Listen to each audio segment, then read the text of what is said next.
Now it came to pass in the 14th year of King Hezekiah, that Sennacherib king of Assyria came up against all the defenced cities of Judah, and took them. And the king of Assyria sent Rabshakeh from Lachish to Jerusalem unto King Hezekiah with a great army.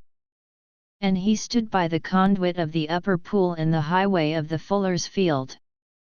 Then came forth unto him Eliakim, Hilkiah's son, which was over the house, and Shebna the scribe, and Jo, Asaph's son, the recorder.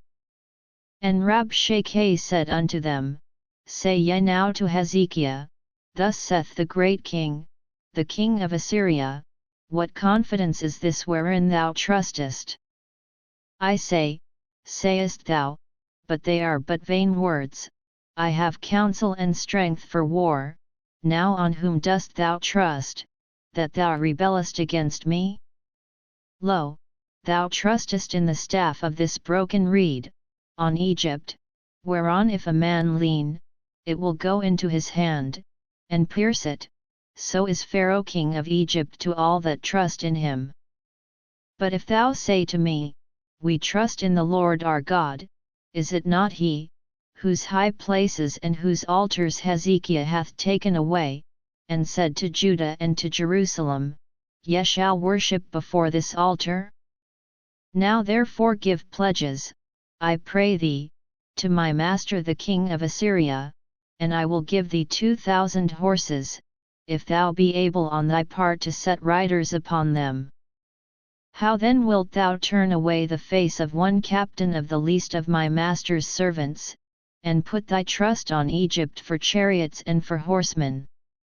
And am I now come up without the Lord against this land to destroy it? The Lord said unto me, Go up against this land, and destroy it.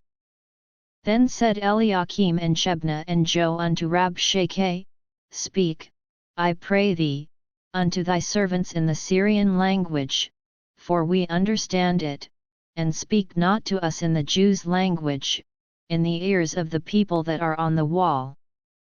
But Rabshakeh said, Hath my master sent me to thy master and to thee to speak these words? Hath he not sent me to the men that sit upon the wall, that they may eat their own dung, and drink their own piss with you?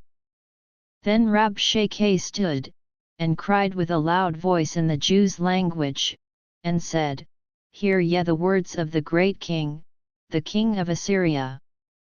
Thus saith the king, Let not Hezekiah deceive you, for he shall not be able to deliver you.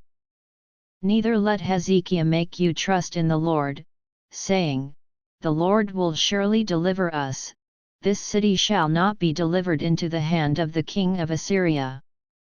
Hearken not to Hezekiah, for thus saith the king of Assyria, Make an agreement with me by a present, and come out to me, and eat yet every one of his vine, and every one of his fig tree, and drink yet every one the waters of his own cistern.